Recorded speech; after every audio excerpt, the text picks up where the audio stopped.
টালিউডে সৃজিত মুখার্জির মিশর রহস্য দিয়ে অভিনয় যাত্রা শুরু করেছিলেন ত্রিধা চৌধুরী। তবে বর্তমানে তিনি মুম্বাইয়ের হিন্দি ওটিটি অঙ্গনে বেশ পরিচিত মুখ। বিশেষ করে প্রবাস যা পরিচালিত জনপ্রিয় ওয়েব সিরিজ আশ্রমে ববি দেওয়ালের সঙ্গে বেশ কিছু ঘনিষ্ঠ দৃশ্যে অভিনয় করে ব্যাপক আলোচনায় আসেন, একই সঙ্গে জড়ান বিতর্কেও।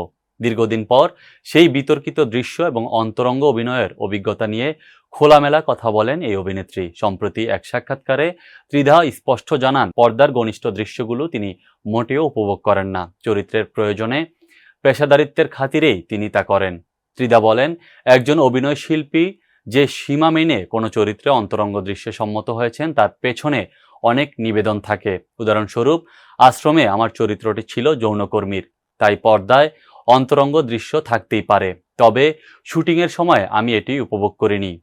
এটি আমার কাজের অংশ মাত্র। সিনেমার অন্তরঙ্গ দৃশ্য কেটে বিভিন্ন পর্ন সাইডে ছড়িয়ে দেওয়া নিয়ে তীব্র ক্ষোভ প্রকাশ করেন অভিনেত্রী। তিনি মনে করেন এই দায়ভার প্রোডাকশন টিমের। ত্রিধা বলেন, প্রোডাকশন টিমের উচিত ছিল নিশ্চিত করা যে এই ধরনের অন্তরঙ্গ দৃশ্য যেন পর্ন সাইডে ছড়িয়ে না পড়ে। এটি নির্মাতারও দায়িত্ব।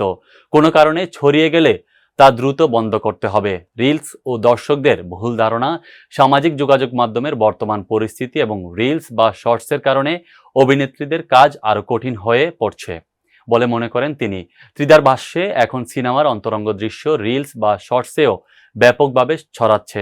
দর্শকরা প্রায়ই ভুলে যান আমরা পর্দার অভিনেত্রীকে শুধু চরিত্রের অংশ হিসেবে দেখি। বাস্তব জীবনের সঙ্গে এর কোনো মিল নেই। ববি দেওয়ালের সঙ্গে কাজের অভিজ্ঞতা, আশ্রম সিরিজের সেই দৃশ্যগুলোর শুটিংয়ের অভিজ্ঞতা জানাতে গিয়ে ত্রিধা বলেন, শুরুতে তিনি নার্ভাস ছিলেন, তবে সহ অভিনেতা ববি দেওয়াল ও পরিচালক প্রকাশ ঝা তাকে যথেষ্ট সহযোগিতা করেছেন। ত্রিধা মনে করেন, সংবেদনশীল দৃশ্য সবার সহযোগিতা থাকলেই শিল্পীর আত্মবিশ্বাস বাড়ে এবং কাজ করা সহজ হয়ে যায়।